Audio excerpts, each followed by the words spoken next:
نبی اکرم صلی اللہ علیہ وسلم کی زوجہ محترمہ حضرت عائشہ رضی اللہ عنہا کہتی ہیں کہ عبد الرحمن بن عوف رضی اللہ عنہ کی بیوی حضرت ام حبیبہ رضی اللہ عنہا رسول اللہ صلی اللہ علیہ وسلم کی خدمت میں حاضر ہوئی اور استحاضہ کی شکایت کی. رسول اللہ صلی اللہ علیہ وسلم نے ارشاد فرمایا حسب عادت ایام حیض میں نماز نہ پڑھو، پھر ایام حیض ختم ہونے پر غسل کر لو. چنانچہ ام حبیبہ رضی اللہ عنہا ہر نماز کے لیے غسل کیا کرتی تھیں. اسے مسلم نے روایت کیا ہے. نماز سے مراد دوبارہ حیض سے پاک ہو کر نماز شروع ہونے کا وقت ہوتا تھا اس کے لیے. اس کا یہ مطلب نہیں ہے کہ ہر نماز کے ٹائم پہ غسل کرتی تھی. غسل حیض کا طریقہ یہ ہے. عن عائشہ رضی اللہ عنہا ان اسماء سألت النبی صلی اللہ علیہ وسلم عن غسل المحیض فقال تأخذ احداکن ماءها وسدرتها فتطهر فتحسن الطهور ثم تصب على رأسها فتدلكه دلكا شديدا حتى يبلغ شؤون رأسها ثم تصب عليه الماء ثم تأخذ فرصة ممسكة فتطهر بها. فقالت اسماء وكيف أتطهر؟ فقال سبحان الله تطهرين بها. فقالت عائشة رضي الله عنها كأنها تخفي ذلك تتبعين أثر الدم.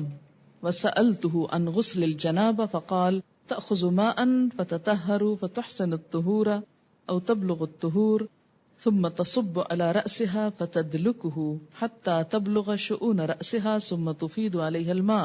فقالت عائشة نعم النساء نساء الأنصار لم يكن يمنعهن الحياء أن يتفقهن في الدين. رواہ مسلم. حضرت عائشہ رضی اللہ عنہا سے روایت ہے کہ حضرت اسماء رضی اللہ تعالی عنہا نے نبی اکرم صلی اللہ علیہ وسلم سے غسل حیض کے بارے میں سوال کیا کہ کیسے نہانا چاہیے اس کے بعد. تو آپ نے فرمایا پہلے پانی میں بیری کے پتے ڈال کر اچھی طرح حیض کے خون سے پاکی حاصل کر لو.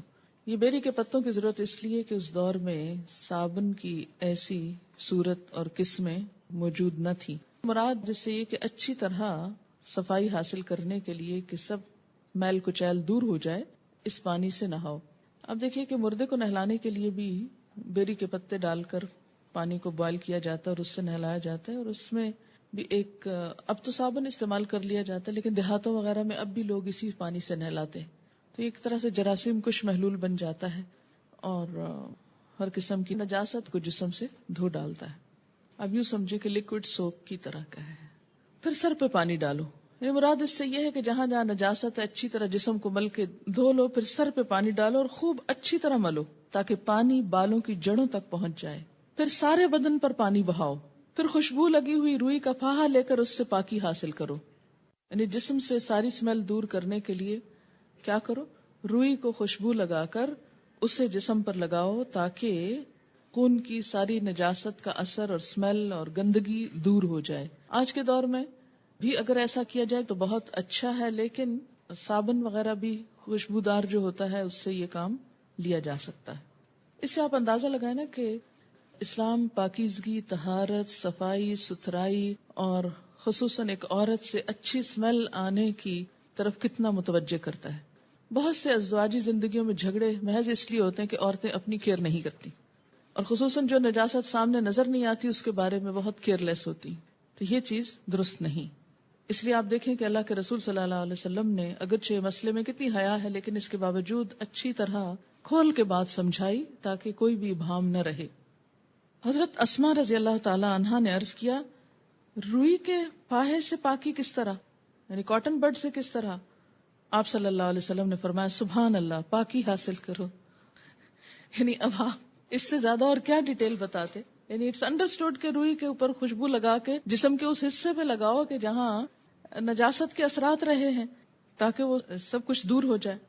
حضرت عائشہ رضی اللہ عنہا نے آہستہ سے بتایا کہ حیض کی جگہ پر لگاؤ. پھر حضرت اسماء نے غسل جنابت کا سوال کیا تو آپ صلی اللہ علیہ وسلم نے فرمایا پہلے پانی سے اچھی طرح استنجا کرو، پھر سر پر اچھی طرح پانی ڈال کر ملنا چاہیے تاکہ پانی بالوں کی جڑوں تک پہنچ جائے، پھر پورے بدن پر پانی ڈالو. حضرت عائشہ رضی اللہ تعالی عنہا کہتی ہیں کہ انصار کی عورتیں بھی کیا خوب عورتیں ہیں کہ دین کی باتیں پوچھنے میں شرم محسوس نہیں کرتی. اسے مسلم نے روایت کیا. عورت کے سر کے بالوں کی جڑوں میں چوٹی کھولے بغیر پانی پہنچ سکے تو چوٹی کھولنا ضروری نہیں، لیکن اگر نہ پہنچ سکے تو کھولنا ضروری ہے. کیونکہ بعض ممالک میں خواتین کے بال مثلاً افریقن کنٹریز میں آپ نے دیکھا ہوگا اتنے تھک ہوتے ہیں کہ آسانی سے انگلی ان میں سے نہیں گزرتی، اور بعض چوٹیاں اس طرح جیسے ہمارے ہاں فرنٹیئر کے علاقے میں اتنی باریک باریک بالوں سے بنائی بھی ہوتی ہیں، اور ان کو آپس میں پھر ان کے ڈیزائن بنے ہوئے ہوتے ہیں، اور بعض اوقات وہ اس طرح چپکا بھی دی جاتی ہیں کہ جس سے سکن تک پانی ڈائریکٹ نہیں پہنچ سکتا. تو ایسی صورت میں پھر ان مینڈیوں کو کھول دینا چاہیے. ان ام سلمہ رضی اللہ عنہا قالت قلت یا رسول اللہ صلی اللہ علیہ وسلم ان امرأة اشد ظفر رأسی افانقضه لغسل الجنابہ قال لا انما يكفيك ان تحسي على رأسك 3 حسيات ثم تفيدين عليك الماء فتطهرين رواہ مسلم.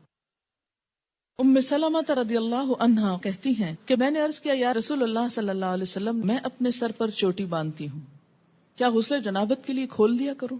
آپ نے فرمایا نہیں، سر پر 3 لب پانی ڈال لینا کافی ہے، اور اس کے بعد سارے بدن پر پانی بہا کر پاک ہو سکتی ہو. اسے مسلم نے روایت کیا ہے.